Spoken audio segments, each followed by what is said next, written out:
The morning my wife laughed at my termination letter, I knew our marriage was over. Not because of the job loss, hell, I'd been expecting that axe to fall for months, but because of the sound she made. It wasn't surprise or sympathy. It was pure, undiluted satisfaction. Before we dive deeper into this story, I have one small request. Please subscribe, drop a like, comment, and hit that hype button to boost this channel so more people can discover these incredible Reddit stories. Well, Ethan, Sabrina said, not looking up from her phone as she sipped her non-fat vanilla latte, I always knew this day would come. You never had what it takes to succeed in the real world. I stood there in our gleaming kitchen, holding the termination papers from Meridian Technologies, watching my wife of 15 years scroll through her Instagram feed like I just announced the weather. The morning sun streamed through our floor-to-ceiling windows, illuminating every perfect detail of our Boston suburb home, the marble countertops, the stainless steel appliances, the fresh flowers she had delivered twice weekly. All of it paid for by my salary as lead engineer, the same job she was now celebrating the loss of. Sabrina, we need to talk about this seriously. The severance package is decent, but nothing, Ethan. She finally looked at me, her green eyes cold as January in Massachusetts. Do you know what Monica said at book club last week? She said her husband just got promoted to senior partner. Celeste's husband bought her a new BMW. And what do I get to brag about? A husband who can't even keep a job in his own field. The words hit like a slap, but I kept my expression neutral. After 15 years of marriage, I'd learned to hide my reactions to Sabrina's casual cruelty. She fed on emotional responses like a vampire feeds on blood. I've been working on some side projects, I said carefully. The patent applications I filed last year are still pending, and there's interest from... Patent applications? She laughed again, that same satisfied sound. Ethan, you're 39 years old. If you were going to invent something revolutionary, don't you think it would have happened by now? Face reality. You're a middle management engineer who got downsized because you're replaceable. Our 14-year-old daughter Zoe walked into the kitchen, earbuds in, grabbing a granola bar from the pantry. She caught the tension immediately, kids always do, and pulled out one earbud. What's wrong? She asked, looking between us. Nothing, sweetheart, I said. Just some work stuff. Your father lost his job, Sabrina announced with theatrical sympathy. But don't worry, I'm sure he'll figure something out. Eventually. Zoe's face went through a series of expressions, surprise, concern, then anger. She'd inherited my analytical mind and her mother's fierce intensity, but unlike Sabrina, she used her intelligence to build people up rather than tear them down. Mom, that's a terrible thing to say, Zoe said. Dad's been working 60-hour weeks for years. Maybe this is a good thing. Maybe he can finally work on those inventions he's always talking about. Sabrina's smile tightened. She hated being corrected, especially by our daughter. Zoe, you're too young to understand how the world works. Dreams don't pay for private school or this house or your dance lessons. Actually, I said, the severance package covers 6 months of expenses, and I've got some money saved up. We'll be fine while I figure out next steps. This was a lie. I had much more than some money saved up, but I'd learned to keep my cards close to my chest around Sabrina. She had a way of spending money faster than I could earn it, always with perfectly reasonable explanations about maintaining our lifestyle and networking investments. Sabrina's phone buzzed. She glanced at it, and her whole demeanor changed, softer, more animated. I have to run, she said, suddenly energetic. Big meeting today with the new VP of Strategic Development. Victor Rains, you remember him from my college stories? He's transforming our entire division. I remembered Victor Rains, Sabrina's college friend who'd been mentioned increasingly frequently over the past 6 months. The one with the brilliant strategic mind and the amazing leadership style and the incredible vision for the future. The one she'd had lunch with 4 times in the past month, according to the charges on our shared credit card. Right, I said. Victor. She kissed my cheek, a perfunctory gesture, and grabbed her designer purse. Don't wait up tonight. The meeting might run late, and then the team's going out to celebrate the new quarterly projections. After she left, Zoe and I ate breakfast in companionable silence. She was scrolling through her phone, but I could tell she was thinking. The Claire I'd married wouldn't have looked at me like I was something she'd stepped in. So, what happens now? I asked. I've already spoken to a lawyer. I'll be moving out this weekend. We can work out the details through our attorneys. Our attorneys. She'd already hired a lawyer. This wasn't a sudden decision born of frustration or a moment of clarity. This was a calculated move, planned and executed with surgical precision. What about the kids? Jenny and Eli are old enough to understand. They'll adjust. Adjust. Like divorce was a minor inconvenience, something to get used to, like a new work schedule or a different brand of coffee. Have you told them yet? I thought we should tell them together. Together, I repeated. Like a team, like we're still married. Tom, please don't make this harder than it has to be. Harder than it had to be, as if there was an easy way to blow up a family, as if there was a simple, painless method to destroy 2 decades of shared history. That evening, we sat our children down in the living room. Jenny, 16 and sharp as a razor, took one look at our faces and said, "You're getting divorced." It wasn't a question. Eli, 19 and home from college for spring break, just nodded like he'd been expecting this news. Maybe he had been. Maybe everyone had seen this coming except me. Your mother and I have decided to separate, I said, trying to sound calm and reasonable. Mom decided, Jenny corrected. Dad didn't decide anything. Claire shot her a warning look. This is a mutual decision, honey. Sometimes people just grow apart. Mutual, Jenny repeated, the same way I'd repeated Claire's words earlier. So Dad wanted this too? The silence stretched between us like a chasm. Claire looked at me expectantly, waiting for me to play my part in her carefully scripted performance. Your mother has made her feelings clear, I said finally. That's not what she asked, Eli said quietly. He'd always been perceptive, even as a little kid. She asked if you wanted this. What I want, I said, looking directly at Claire, is honesty. What I want is respect. What I want is for people to keep their promises. Claire's jaw tightened. Tom. What I want, I continued, is for 23 years of marriage to mean something more than a text message and a conversation with lawyers. Dad, Jenny said softly, but apparently what I want doesn't matter much these days. Claire stood up abruptly. I'm going to pack some things. I'll be staying at a hotel tonight. After she left the room, Jenny looked at me with eyes that were too old for 16. She's seeing someone, isn't she? I wanted to lie. I wanted to protect her from the ugly reality of adult betrayal and selfishness. But she deserved better than the lies her mother had been feeding all of us. I think so, I said. Do you know who? I have suspicions. Eli leaned forward. Dad, what are you going to do? What was I going to do? 24 hours ago, I'd thought I was married to someone who respected me, even if she didn't love me the way she used to. 24 hours ago, I'd thought I was building something with someone who shared my values.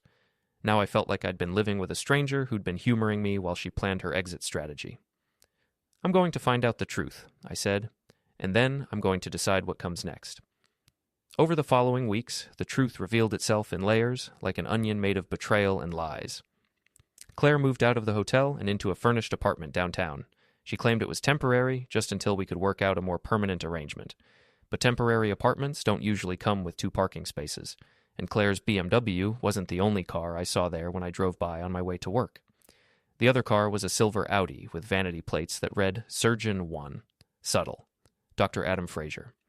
I'd met him exactly once, at a hospital fundraiser Claire had dragged me to 6 months ago.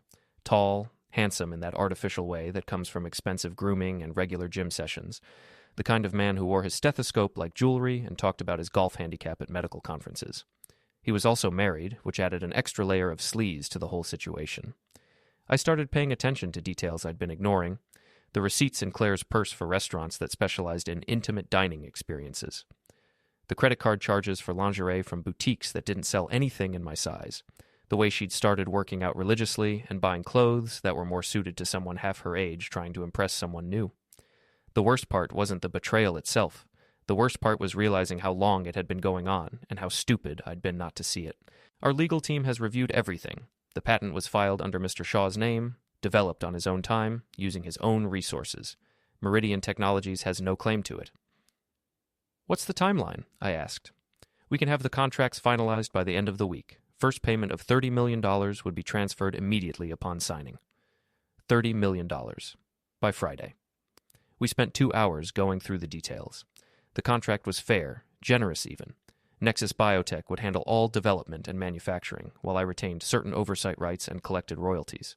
It was everything I'd dreamed of when I started working on the neural interface 3 years ago. One more thing, David said as we wrapped up. We'd prefer to keep this quiet until the contracts are signed. The biotech industry is competitive, and we don't want other companies trying to poach you with better offers. Understood, I said. Complete discretion. I drove home in a daze, my mind racing with possibilities. $167 million. financial independence, the ability to tell Sabrina exactly what I thought of her and her precious Victor Rains. But first, I needed to be smart about this. Sabrina was already talking about me like I was a failure, already positioning herself as the breadwinner, the responsible one. If she knew about the patent deal, she'd find a way to claim half of it in a divorce. Community property laws in Massachusetts were complicated, but with the right lawyer, she might have a case. No, better to let her think I was broke and desperate. Let her make her moves, show her true colors.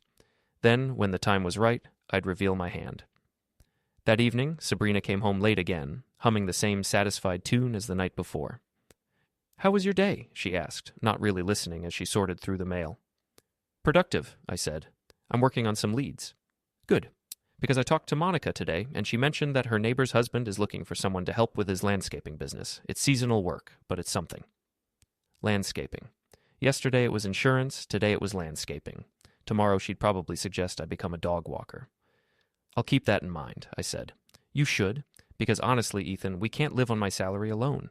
This house, Zoe's school, our lifestyle, it all costs money. Real money." "I understand." She studied me for a moment, as if trying to figure out why I wasn't more upset.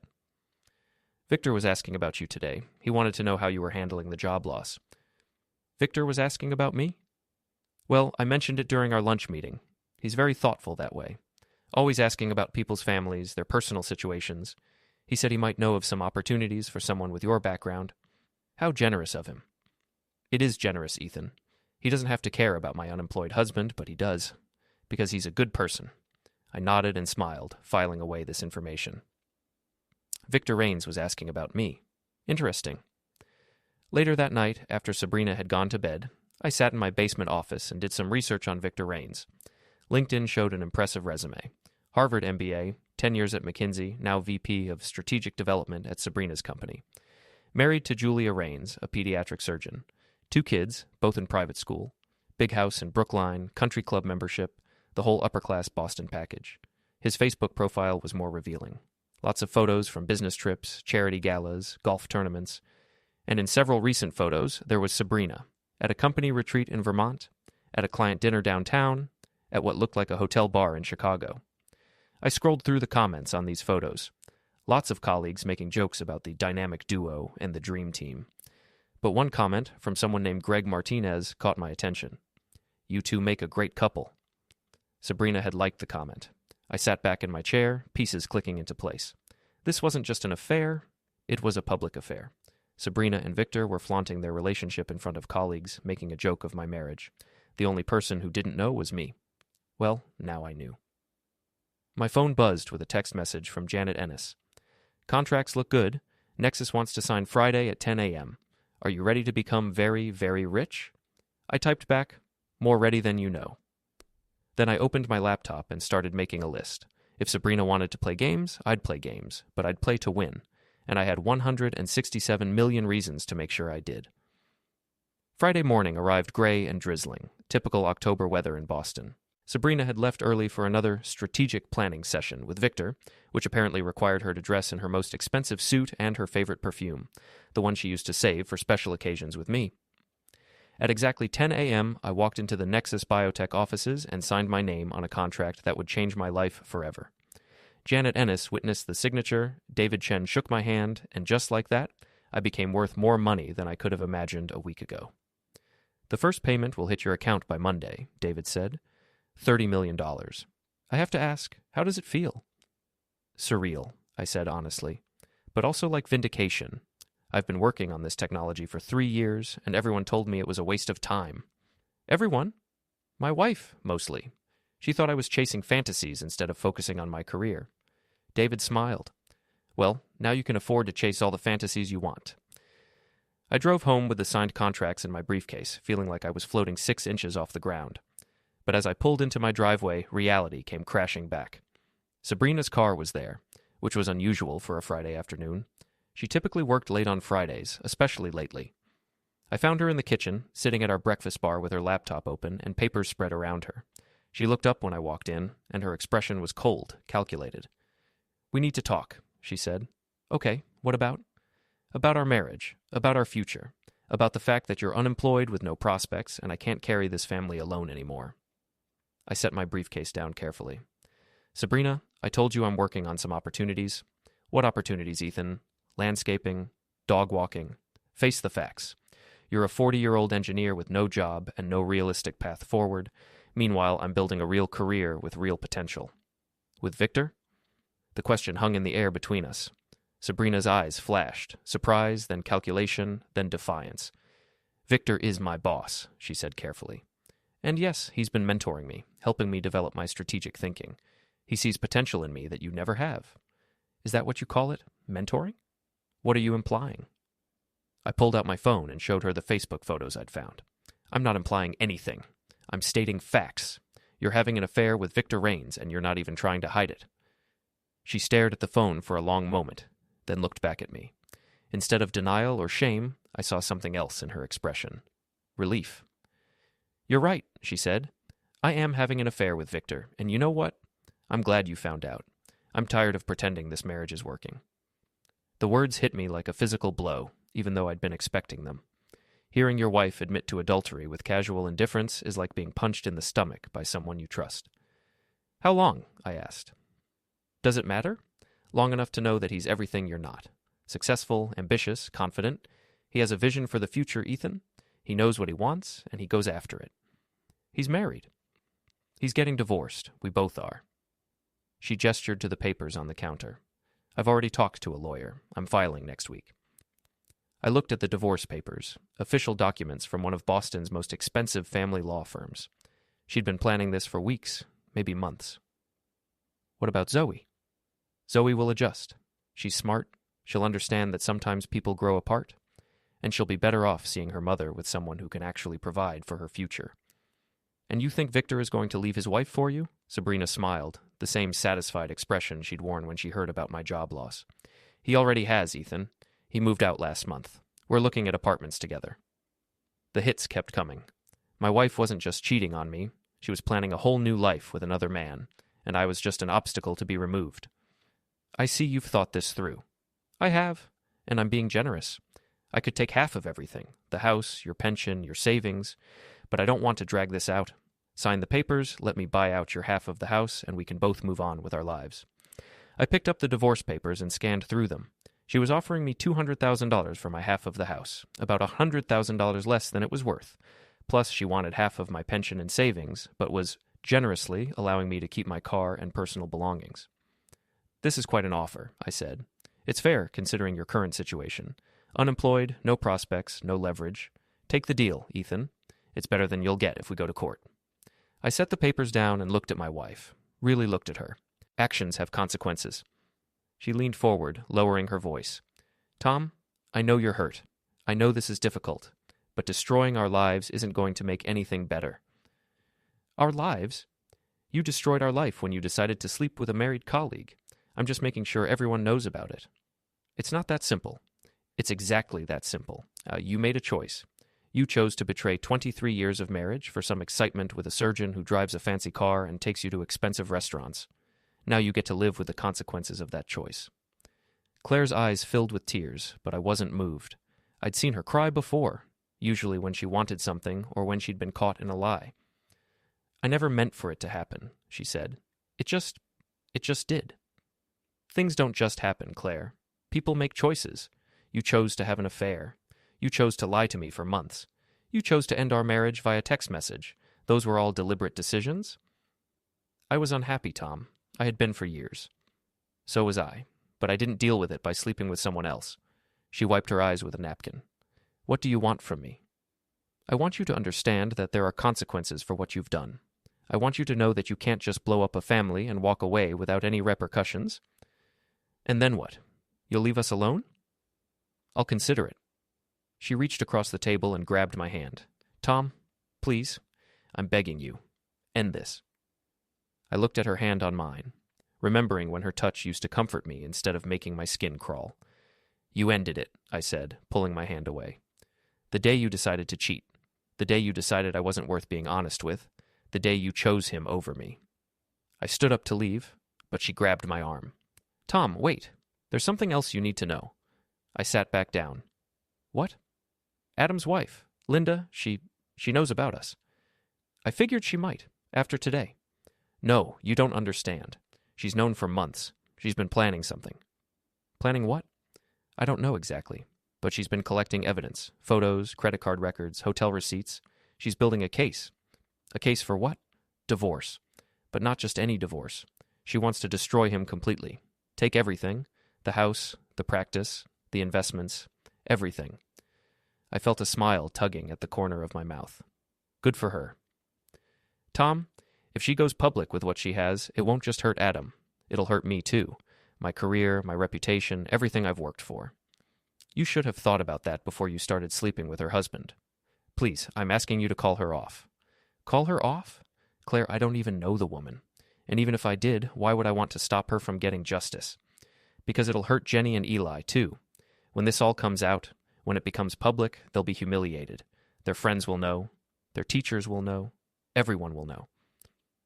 For the first time since this conversation started, she'd said something that gave me pause. I didn't care about protecting Claire or her boyfriend, but I did care about my children. That's your fault, I said finally. You created this situation. You put our kids in this position. I know, and I'm trying to fix it. By asking me to protect you from the consequences of your own actions. By asking you to protect our children? I studied her face, trying to determine if her concern for Jenny and Eli was genuine or if this was just another manipulation. What exactly are you proposing? Talk to Linda Fraser. Convince her to handle this quietly. Through lawyers, through mediation, whatever. Just not publicly. And in exchange?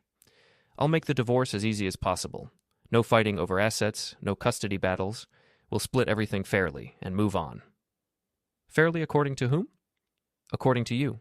You can have the house, the savings, whatever you want. I just want to be able to move forward with my career intact. I pretended to consider her offer, but my mind was already made up. Claire had spent months lying to me, humiliating me, planning her exit strategy while I worked to support her dreams. Now she wanted me to save her from the consequences of her own choices. I'll think about it, I said. Tom, please, I need an answer.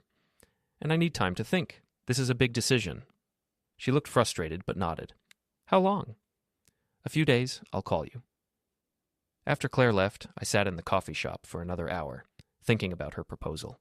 She was right that a public scandal would hurt Jenny and Eli, but she was wrong if she thought I was going to help her avoid the consequences of her affair. Victor got out first. Tall, silver-haired, wearing a suit that probably cost more than my old monthly salary. He walked around to open Sabrina's door, playing the perfect gentleman. They looked good together, I had to admit, like they belonged in the same world of expensive restaurants and weekend trips to Martha's Vineyard, like they were made for each other. At 8 p.m., I made my move. I walked up to the front door and rang the bell. Monica answered, looking surprised and slightly uncomfortable. Ethan, she said, I didn't expect to see you tonight. I hope you don't mind me dropping by, I said, holding up a bottle of wine. I brought a little something to contribute to the party. Monica glanced over her shoulder nervously. Actually, this is kind of a girls' night, and... Oh, I know Sabrina's here with Victor, I said casually. I just wanted to meet him properly. You know, man to man. Clear the air. Before Monica could object, I walked past her into the house. The living room was full of familiar faces, women I'd known for years through Sabrina's social circle, plus a few men who'd come as dates or new boyfriends. Sabrina was standing by the fireplace, laughing at something Victor was saying. When she saw me, her face went white. Ethan, she said, what are you doing here? I came to meet Victor, I said cheerfully. I figured it was time we had a proper introduction. Victor stepped forward, extending his hand with the kind of confident smile that had probably charmed clients and colleagues for decades. Ethan, right? I've heard so much about you. I'm sorry about the situation at Meridian. Layoffs are always difficult. I shook his hand, matching his firm grip. Thank you. Though I have to say, losing that job turned out to be the best thing that ever happened to me. Really? How so? Well, it gave me time to focus on my real passion project. The biomedical device patent I've been developing. Actually, I just signed a deal to sell it for $167 million. The room went quiet. Conversation stopped mid-sentence. Wine glasses paused halfway to lips. Everyone was staring at me like I just announced I was an alien from Mars. Sabrina's face went through a series of expressions. Confusion, disbelief, then dawning horror as she realized I wasn't joking. That's not possible, she said weakly. Oh, it's very possible, I said, pulling out my phone. Would you like to see the contract? It's all public record now. Nexus Biotech, $167 million over 5 years, plus royalties. First payment of $30 million hit my account yesterday. I showed the phone to Victor, who looked at the screen and went pale. Then I turned it toward the room, letting everyone see the bank balance that showed more money than most of them would earn in their lifetimes. "Ethan," Sabrina said, her voice barely above a whisper, "why didn't you tell me?" "Tell you what? That I was working on something important? I tried to tell you for 3 years. You called it a pipe dream. You said I was wasting my time chasing fantasies instead of focusing on my career." The room was still silent, everyone watching this domestic drama unfold like a car accident they couldn't look away from. "But this changes everything," Sabrina said, trying to recover. "We can work this out. We don't have to get divorced. We can—" "Actually," I said, "I think we do have to get divorced. See, when I found out about your affair with Victor here, I did some research. Turns out you two haven't been very discreet." I pulled up Victor's Facebook page on my phone, scrolling to the photos of him and Sabrina at various company events. "Look at this one from the Chicago business trip, and this one from the Vermont retreat. Oh, and here's my favorite, the one where Greg Martinez commented that you two make a great couple, and Sabrina liked the comment." I turned the phone toward Victor's wife Julia, who was standing near the kitchen doorway holding a glass of wine. She walked over and looked at the screen, her face growing colder with each photo. "Victor," she said quietly, "we need to talk. Now." "Julia, I can explain." "You can explain why there are photos of you and another woman all over social media? Photos where you're clearly acting like a couple? Photos that everyone we know can see?" The party was falling apart around us. Couples were having whispered arguments. People were grabbing their coats and heading for the door. Monica looked like she wanted to crawl under her expensive Persian rug. "This is all a misunderstanding," Victor said desperately. "Sabrina and I work together. These are just colleagues having dinner, nothing more." "Really?" I said. "Because according to the hotel records I found, you two shared a room in Chicago and in Vermont, and last weekend in New York when Sabrina told me she was at a spa with her sister." Julia set down her wineglass with shaking hands. "You son of a bitch," she said to Victor. "We have 2 children. We've been married for 16 years. And you threw it all away for her?" She turned to Sabrina, her voice dripping with contempt. "And you. I've met you at company parties. You smiled at me, complimented my dress, asked about my kids, all while you were screwing my husband." "Julia, please," Sabrina said. "It's not what you think." "It's exactly what I think. You're a home-wrecking whore, and he's a cheating bastard, and now everyone knows it." Julia grabbed her purse and headed for the door. "Victor, don't bother coming home tonight or any other night. My lawyer will be in touch." She slammed the door behind her, leaving Victor standing in the middle of Monica's living room, looking like a man who just watched his life explode. "Well," I said into the silence, "this has been fun. Monica, thanks for hosting. The wine was excellent." I walked toward the door, then stopped and turned back to Sabrina. "Oh, and about those divorce papers you gave me? I think we need to renegotiate. My financial situation has changed significantly since Friday. I'll have my lawyer call yours." I left them standing there, Sabrina pale and shaking, Victor looking like he'd been hit by a truck, Monica frantically trying to salvage her party, and the remaining guests whispering among themselves about the most dramatic social implosion they'd ever witnessed. As I drove home, my phone started buzzing with text messages. Word was already spreading through Boston's professional community. By tomorrow morning, everyone would know that Victor Raines had been caught cheating on his wife with a subordinate, and that the unemployed husband they'd all pitied was actually worth more money than any of them. Phase 1 of my plan was complete. Sabrina and Victor's secret affair was now public knowledge, their reputations were in ruins, and they were both facing messy, expensive divorces. But I was just getting started. By Thursday morning, the story had spread through Boston's corporate community like wildfire. Victor Raines, the Golden Boy VP who was supposed to transform Sabrina's company, was now a liability. His affair with a subordinate wasn't just personal drama, it was a sexual harassment lawsuit waiting to happen, a PR nightmare that could damage the company's reputation with clients and investors.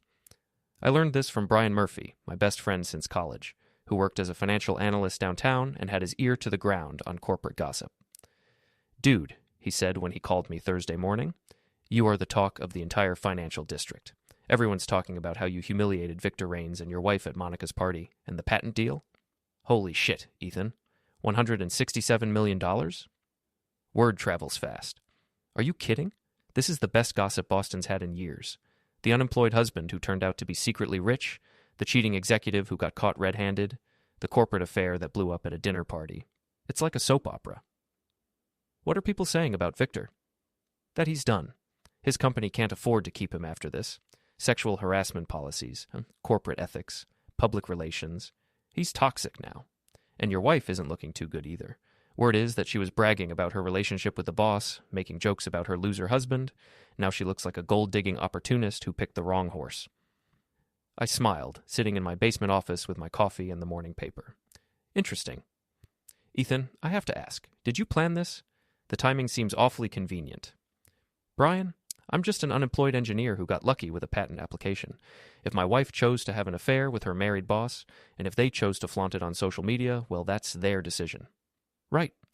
And if you happened to have documented evidence of their affair, and if you happened to choose the most public possible venue to reveal it, that's just coincidence. Exactly. Brian laughed. Remind me never to get on your bad side. You're ruthless when you want to be. That afternoon, I got a call from Sabrina. She sounded tired, defeated, a far cry from the confident woman who'd served me divorce papers a week ago. Ethan, we need to talk. About what? About everything. About the patent deal, about the divorce, about what happened at Monica's party. Can you meet me for coffee? I don't think that's a good idea, Sabrina. We should probably communicate through lawyers from now on. Please, just one conversation. I think we both said things we didn't mean. Maybe we can work this out. I met her at a Starbucks near her office, curious to see how she was handling the fallout from her public humiliation. She looked terrible, pale, exhausted, like she hadn't slept in days. Her usually perfect hair was pulled back in a messy ponytail, and she wasn't wearing makeup. You look tired, I said, sitting down across from her. I've had better weeks. She wrapped her hands around her coffee cup like she was trying to warm herself. Ethan, I owe you an apology. For what, specifically? For the affair, for the things I said about your job, your patents, your potential, for underestimating you, for everything. I studied her face, looking for signs of genuine remorse.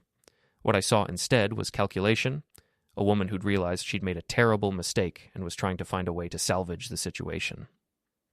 Apology noted, I said. What else? I want to withdraw the divorce papers. I think we can work through this. Marriage counseling, a fresh start, whatever it takes. What about Victor? She flinched at the name. That's over.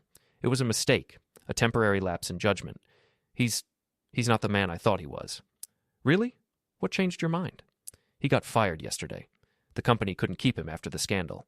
And when he got fired, he blamed me. Said I was the one who seduced him, that I ruined his marriage and his career. He called me a manipulative bitch and said he never loved me. I almost felt sorry for her. Almost. She'd thrown away 15 years of marriage for a man who'd turned on her the moment his career was threatened. I'm sorry that happened to you, I said. But it doesn't change anything between us. It changes everything, Ethan. I made a horrible mistake, but we can fix this. We have a daughter together, a life together, and now with your patent money we can have the kind of future I always dreamed about. There it was, the real reason for this meeting. Sabrina had realized that I was worth more money than she'd ever imagined, and she wanted back in. The affair, the divorce papers, the cruel comments about my failures, all of that could be forgiven if it meant access to $167 million.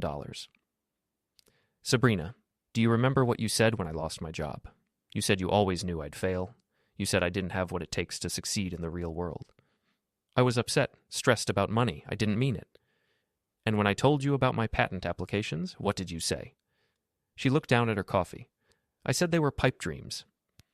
You said I was wasting my time chasing fantasies instead of focusing on my career. You said if I was going to invent something revolutionary, it would have happened by now. You said I was replaceable. Ethan, please. And when you served me divorce papers, what did you say? I said a lot of things I regret. You said Victor was everything I wasn't. Successful, ambitious, confident. You said he had a vision for the future, that he knew what he wanted and went after it. You said Zoe would be better off seeing her mother with someone who could actually provide for her future. Tears were running down her cheeks now. I was wrong about everything. I'm sorry. You are sorry. But not because you hurt me or betrayed our marriage or humiliated me in front of our friends. You're sorry because you bet on the wrong horse. You thought Victor was your ticket to a better life, and I was just dead weight holding you back. Now you've realized your mistake and you want to switch back to the winning side. That's not true, isn't it? If Victor hadn't been fired, if he'd left his wife for you like he promised, would you be here asking for forgiveness? Or would you be planning your new life with him?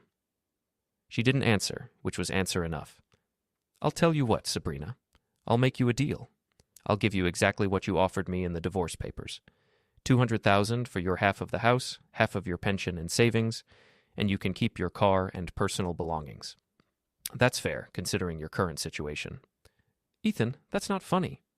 I'm not joking. You wanted a divorce? You can have one.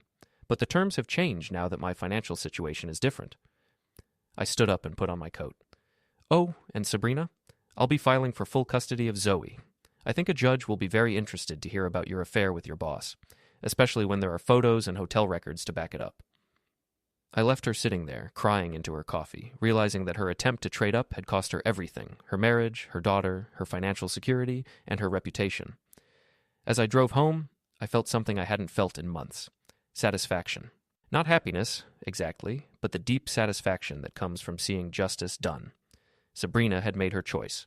Now she would live with the consequences. 3 months later, I was sitting in my new penthouse apartment overlooking Boston Harbor, reviewing the final divorce decree. The judge had been surprisingly sympathetic to my case, especially after reviewing the evidence of Sabrina's affair and her attempts to hide assets during the divorce proceedings. I got full custody of Zoe, with Sabrina getting supervised visitation every other weekend. The house was sold, with the proceeds split according to our original investment, which meant I got the larger share, since I'd made the down payment and most of the mortgage payments over the years. Sabrina's attempts to claim half of my patent money had failed spectacularly. Since the patent was filed and developed entirely before she filed for divorce, and since she'd explicitly dismissed it as worthless in writing, I'd saved all her mocking text messages, the judge ruled that she had no claim to it. The final insult came when Sabrina's lawyer tried to argue that she deserved alimony because she'd become accustomed to a certain lifestyle during our marriage. The judge pointed out that she'd voluntarily left that lifestyle to pursue an affair with her boss, and that her current financial difficulties were the result of her own choices. In the end, Sabrina got exactly what she'd originally offered me: $200,000 and the right to start over from scratch. Victor's divorce had been even messier. Julia took him for half of everything, plus child support for their 2 kids. His reputation in the corporate world was destroyed. No company wanted to hire an executive who'd been fired for sexual harassment, regardless of the technical details. Last I heard, he was working as a business consultant, which seemed to mean selling insurance to small businesses. Sabrina had found a job as a marketing coordinator at a startup, making about a third of what she'd earned at her old company. They were no longer together. According to the gossip network that Brian kept me plugged into, they'd broken up shortly after Victor was fired. Apparently, when the fantasy of their glamorous future together collapsed, they'd discovered they didn't actually like each other very much. Zoe was thriving in our new life. She loved the penthouse, especially her room with the view of the harbor. More importantly, she seemed happier and more relaxed without the constant tension that had filled our old house. "Dad," she said one evening as we were having dinner on the terrace, "can I ask you something?" "Always." "Did you know about the patent deal when Mom was being so mean about your job?" I considered how to answer this. Zoe was 15 now, old enough to understand complex motivations, but still young enough to need some protection from adult cynicism. "I knew there was interest from companies," I said carefully, "but I didn't know it would be worth so much money, and I wanted to see how your mother would react when she thought I was struggling." "You wanted to test her?" "In a way, yes." Zoe nodded thoughtfully. She failed the test. She made choices that showed me who she really was, and those choices had consequences. "Do you think she's learned anything from this?" I looked out at Boston Harbor, watching the lights reflect on the water. I think she's learned that actions have consequences. Whether she's learned anything deeper than that, I honestly don't know. "Do you hate her?" "No," I said, and realized I meant it. I don't hate her. I'm disappointed in her, and I'll never trust her again. But hate takes too much energy, and I'd rather focus that energy on building our future. "Our future looks pretty good," Zoe said, grinning.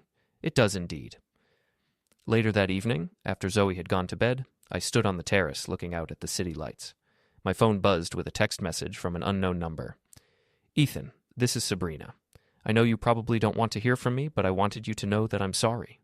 Not sorry because I got caught or because things didn't work out the way I planned, but truly sorry for the pain I caused you and Zoe. You deserved better from me. I hope someday you can forgive me." I read the message twice, then deleted it without responding. Maybe she was sincere, maybe she wasn't. It didn't matter anymore. Forgiveness was something I might consider someday, but trust was something she would never earn back. I thought about the man I'd been 6 months ago, unemployed, humiliated, watching his marriage crumble while his wife mocked his dreams. That man had been angry, hurt, desperate for revenge. The man I was now had everything he'd ever wanted: financial security, his daughter's love, and the satisfaction of seeing justice done. But more than that, he'd learned something valuable about himself. He was stronger, smarter, and more resilient than he'd ever imagined. Sabrina had been wrong about almost everything, but she'd been right about one thing. I did know what I wanted, and I did go after it. I just went after it more quietly and more effectively than she'd ever expected. My phone rang. It was David Chen from Nexus Biotech. "Ethan, I hope I'm not calling too late. I wanted to give you an update on the neural interface project. The preliminary tests are exceeding all our expectations. We're looking at FDA approval within 18 months, and early market projections suggest this could be even bigger than we originally thought." "How much bigger?" "Conservative estimates put the market potential at over $1 billion in the first 5 years. Your royalty payments could end up being worth more than the original purchase price." I smiled, looking out at the harbor where a cruise ship was making its way toward the open ocean, its lights twinkling like stars. "David, that's excellent news. But you know what? The money isn't even the best part anymore." "What is?" "The satisfaction of proving that dreams aren't just fantasies if you're willing to work for them." After I hung up, I poured myself a glass of wine and sat down at my computer. I'd been thinking about writing a book, not about the divorce or the patent deal, but about the process of innovation, the long journey from idea to reality. I opened a new document and typed the first line. "The morning my wife laughed at my termination letter, I knew our marriage was over. What she didn't know was that it was also the beginning of the best chapter of my life." I leaned back in my chair and smiled. Sabrina had always said I couldn't finish what I started. Looks like I'd finally proved her wrong.